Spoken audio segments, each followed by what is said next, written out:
બચાવો બચાવો, કોઈ તો આવીને મારી મદદ કરો. ત્યારે ત્યાં એક બગલા મામા પહોંચ્યા.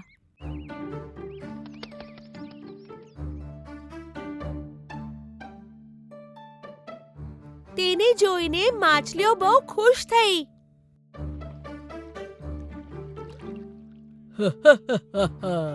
આ તળાવમાં તો બહુ બધી માછલીઓ છે. હવે થોડા દિવસના ખાવાની ચિંતા ખતમ. બગલા મામાએ માછલીઓને કીધું, મિત્રો, ડરો નહીં. અહીંયાથી થોડી દૂર એક મોટો તળાવ છે. એ તળાવ ક્યારેય નથી સૂકતો. સાચે? પણ અમે ત્યાં સુધી કઈ રીતે પહોંચ્યું? અરે, તમે લોકો એની ચિંતા ન કરો. હું તમને ત્યાં પહોંચાડી દઈશ. પણ દરેક દિવસે થોડીક માછલીઓને જ લઈ જઈ શકીશ. બોલો, તમને ચાલશે? માછલીઓએ બગલા મામાની વાત પર વિશ્વાસ કરી લીધો. દરરોજ બગલા મામા માછલીઓને દૂર લઈ જતા અને એક મોટા પથ્થર પર જઈને એમને ખાઈ જતા.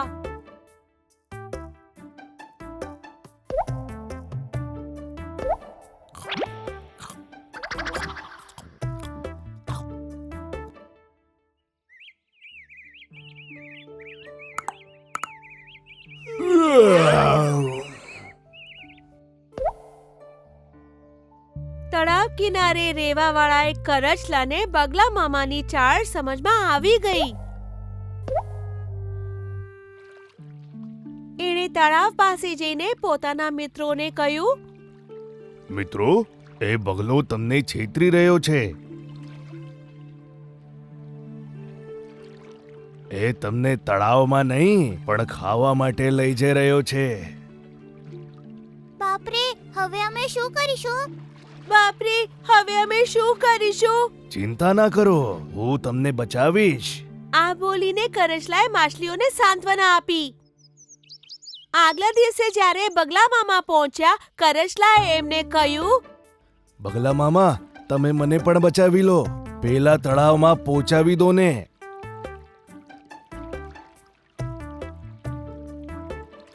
અરે કેમ નહીં? એમાં શું છે? તું મારા ખભા ઉપર બેસી જા. આ રીતે માછલીઓને મોઢામાં લઈને અને કરચલાને ખભે બેસાડી બગલા મામા ખડક તરફ ઉડી પડ્યા.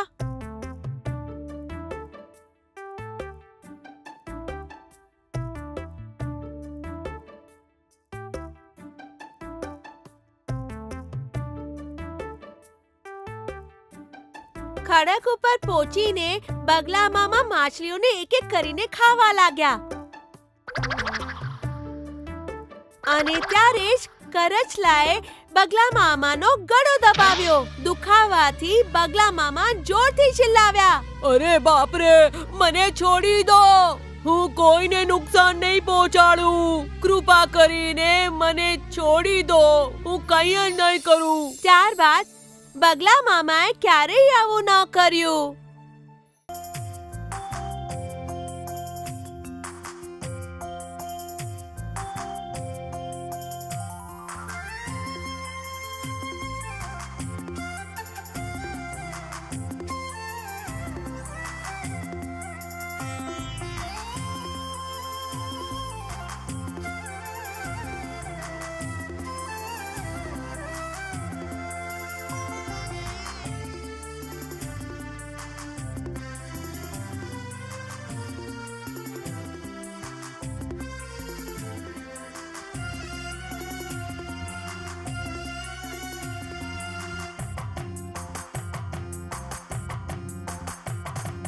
મુંબઈ વાળો પક્ષી મુંબઈ મારે તો પક્ષી, મુંબઈ વાળો પક્ષી મુંબઈ મારે તો પક્ષી, કાકા કરતો પક્ષી ઉડવા વાળો પક્ષી, કાકા કરતો પક્ષી ઉડવા વાળો પક્ષી, ધોળા રંગવાળો પક્ષી લાંબી ચોંચવાળો પક્ષી, ધોળા રંગવાળો પક્ષી લાંબી ચોંચવાળો પક્ષી, પાણી શોધતો પક્ષી ધોળા રંગવાળો પક્ષી, પાણી શોધતો પક્ષી ધોળા રંગવાળો પક્ષી.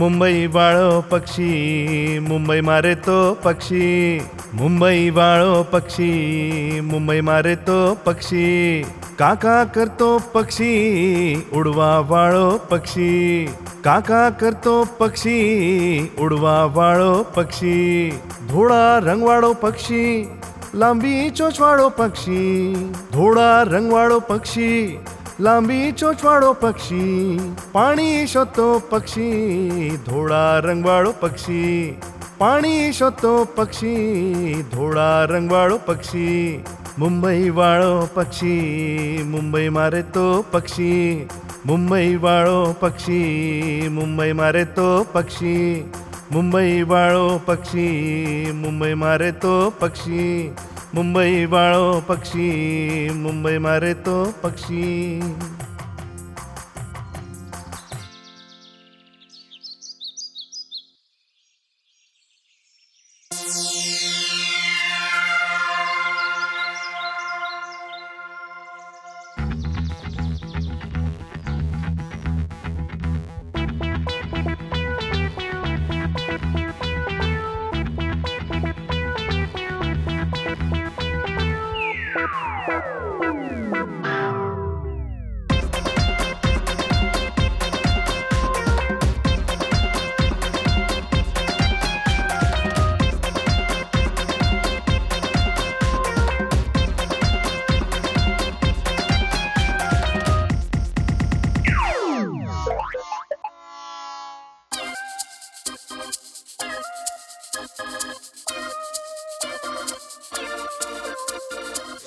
જો મારી ચાંચ હજુ મોટી હોત, શિકાર કરવું સહેલું થઈ જાત. એ પોતાની ઈચ્છા પૂરી કરવા માટે વન દેવતાની તપસ્યા કરવા લાગ્યો.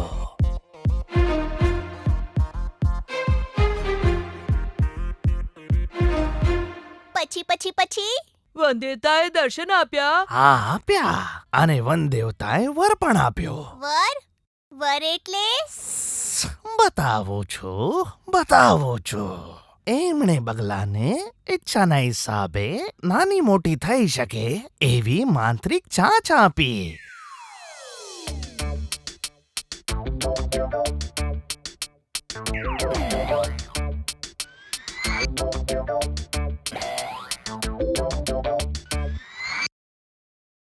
અરે વાહ, તો મજાનું છે. હવે માછલીઓ અને દેડકા પકડવું સહેલું થઈ જશે.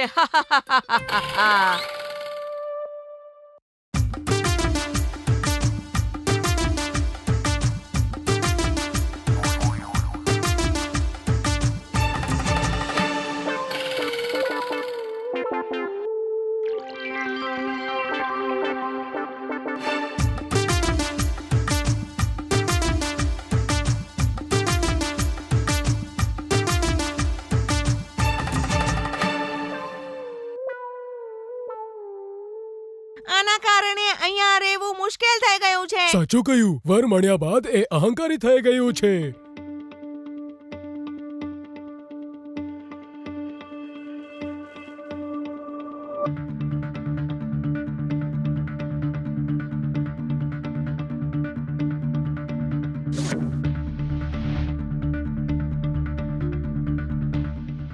મારી પાસે માંત્રિક ચાંચ છે તો આવા નાના જીવોને શું કામ પકડું હું?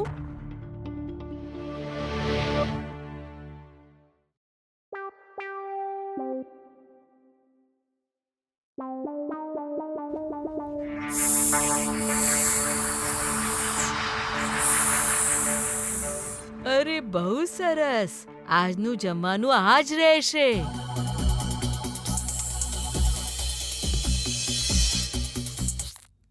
અરે આ શું છે? આ મારી માંત્રિક ચાંચ છે. હું તને ખાવા વાળો છું. દીકરા, મારાથી પંગો ના લેતો. મને પણ ખાતા આવડે છે.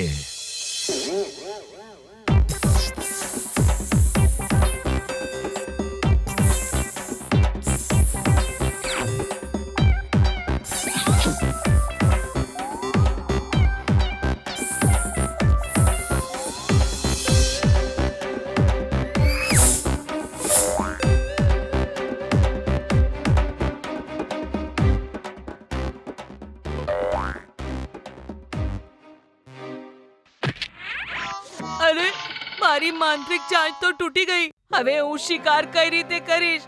અરે બાપ રે! હવે તારા કારણે કોઈ પણ ક્યારે હેરાન નહીં થાય. ખબર છે કોણ હતું?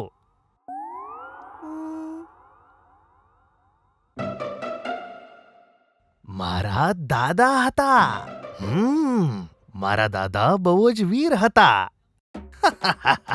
એકદમ મારા જેવા. તારે હસવું ન જોઈએ. જાઓ અહીંયાથી. હું હવે થોડી વાર સુવા માંગુ છું. ઠીક છે સાપ દાદા. લાલચથી બગલો મુશ્કેલીમાં પડી ગયો. સાચું કહ્યું, વાર્તા સરસ હતી.